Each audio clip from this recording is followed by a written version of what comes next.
โอ้สวัสดีมื้อนี้มารีวิวเด้อมารีวิวเฮือนทานภูมิมีวงศ์วิจิตรเนาะแต่สมัยเก่าๆแต่ก่อนแต่กี้เนาะสมัยต่อสู้กูศาสตร์หรือว่าเฮาเรียนประวัติศาสตร์หลายคนก็จะฮู้เนาะบ่เล่าขึ้นแหล้วเนาะอันนี้มันทางมาแต่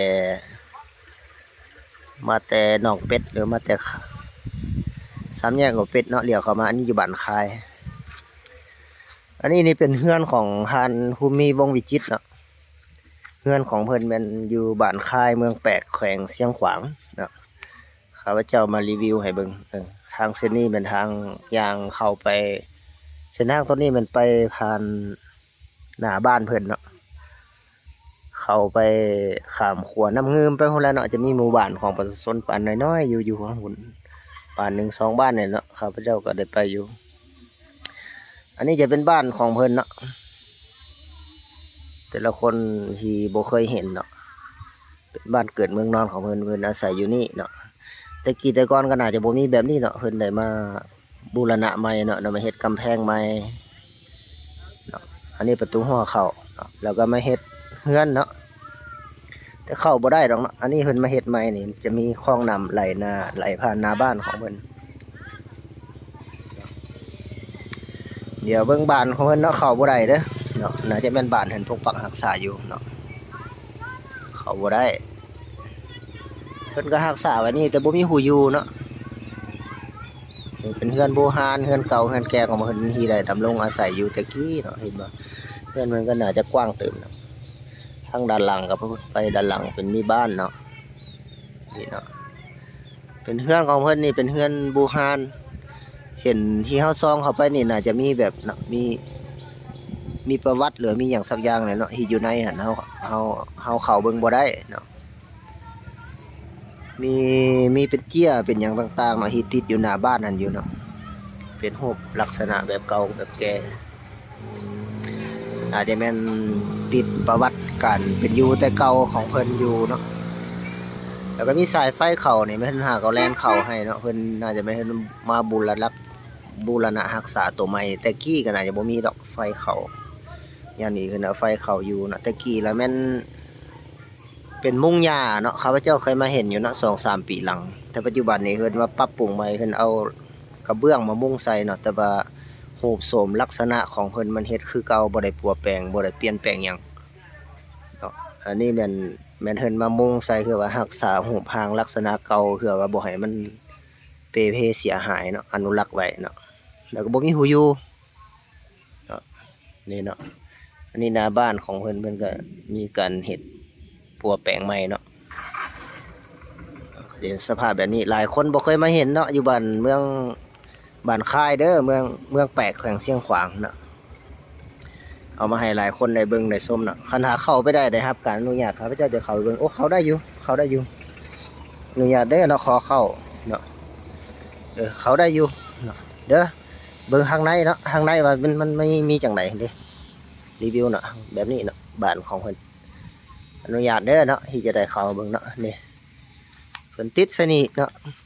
นี่เขียนว่าเมืองแปกบ้านค่ายเนาะบ้านวัฒนธรรมใหม่25 เดือน 5 2010เนาะเพิ่นได้ติดอันนี้นี่จะเป็นประวัติของแต่ละฮานเนาะแต่สมัยเก่าเพิ่นติดไว้นี่ทางเฮิงเพิ่นอาจจะเข้าบ่ได้เนาะทางเฮิงเขียนว่าทางเข้าเนาะอันนี้ก็มีประตูเข้าเนาะประตูเข้าหน้าบ้านเพิ่นนี่เนาะมันเป็นเรียบง่ายเนาะสมัยตะกี้อยู่แบบนี้แหละง่ายๆเนาะมีทางเข้าเบื้องซ้ายเนาะเฮาย่างไปเบื้องซ้ายห้อมหนึงแล้วก็ประตูหน้าด้านหนึ่งเนาะนี่เนาะอันนี้ก็ไปด้านหลังบ้านเพิ่นเนาะด้านหลังเพิ่นก็เป็นประมาณนี้เห็นไหมมีไม้เก่าไม้แก่ไม้เฮือนน่าจะเป็นไม้บ้านเพิ่นเฮ็ดแต่สมัยเก่าๆพุ่นเนาะเห็นกระบูรณะรักษาไว้นะโอ้อันนี้เป็นห้องน้ำเนาะมีห้องน้ำนะจะเป็นห้องน้ำเพิ่นตะกี้มีคลองน้ำเนาะเห็นปะคลองน้ำไหลผ่านทางด้านหลังไหลผ่านทาง มีคลองน้ำเนาะเห็นบ่คลองน้ำไหลผ่านทางด้านหลังแสดงว่าบ้านตะกี้นี่ว่าความสะดวกสบายตะกี้คือว่าอุดมสมบูรณ์เลยเนาะบ่ข้างหลังแล้วมีหนองเนาะตัวด้านหลังมีหนองอีกเนาะเดี๋ยวหนองมีหนองซีเมนต์เพิ่นเฮ็ดหนองปลาเนาะเลี้ยงปลาเลี้ยงหยังปลูกผักหยังต่างเลยเนาะนี่วิวทิวทัศน์ธรรมศาสตร์ด้านหลังนี่เป็นด้านหลังเนาะด้านหลังของบ้านเพิ่นเด้อนี่เด้อด้านหลังวิวทิวทัศน์งามเนาะด้านหลังมีห้องน้ำห้วยน้ำไหลผ่านทางด้านหลังนี่เนาะคือว่าเนื้อที่บ้านของเพิ่นนี่ก็กว้างพอสมควรเนาะน่าจะเป็นทางด้านหน้าน่าจะประมาณอยู่50 เมตรเนาะรวมยาวมาด้านหลังก็จะประมาณ150 เมตรเนาะเอาฝากไว้เนาะผู้ใดบ่เคยได้มาเนาะมาแล้วก็มาเยี่ยมยามเบิ่งเด้ออยู่บ้านคายเมืองแปลกแขวงเชียงขวางเด้อเฮือนทานภูมิวงศ์วิจิตรเนาะแต่สมัยเก่าแก่ที่เฮาเคยได้เรียนประวัติศาสตร์ก็หลายคนก็น่าจะได้เคยเรียนแล้วก็รับรู้เนาะว่าการต่อสู้กู้ศาสตร์แล้วก็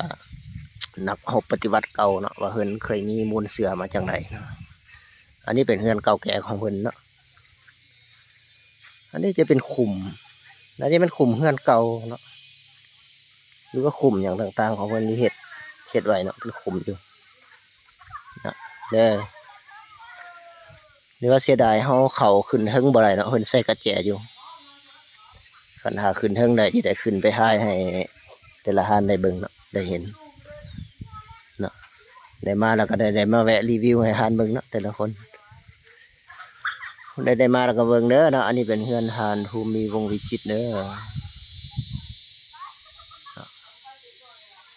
โอ้ลักษณะบ้านเก่าโบราณของคนตะกี้เรือนนี่แหละเนาะทางด้านหน้าก็จะมีแบบนี้เนาะประตูเฮือนเพิ่น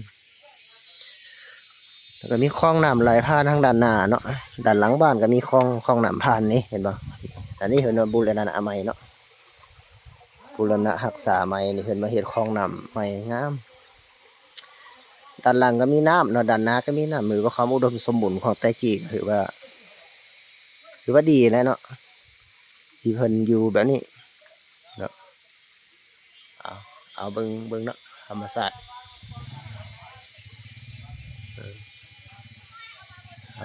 เด้อนี่ธรรมศาสตร์อันนี้ก็เป็นน้ำไหลมาแต่ทางคนนั้นทางเหนือไหลลงไปแล้วก็คลองน้ำตัวนี้ไหลลงสู่น้ำเงิมเนาะบ้านนี้คือว่าตั้งอยู่เมืองยอดเงิมเนาะเมืองแปดแขวงเชียงขวางเป็นตัวยอดเงิมไม่แห่นี่นะเนาะเพิ่นมาตั้งอยู่ขอขอบใจเด้อผู้ใดมาเบิ่งมาติดตาม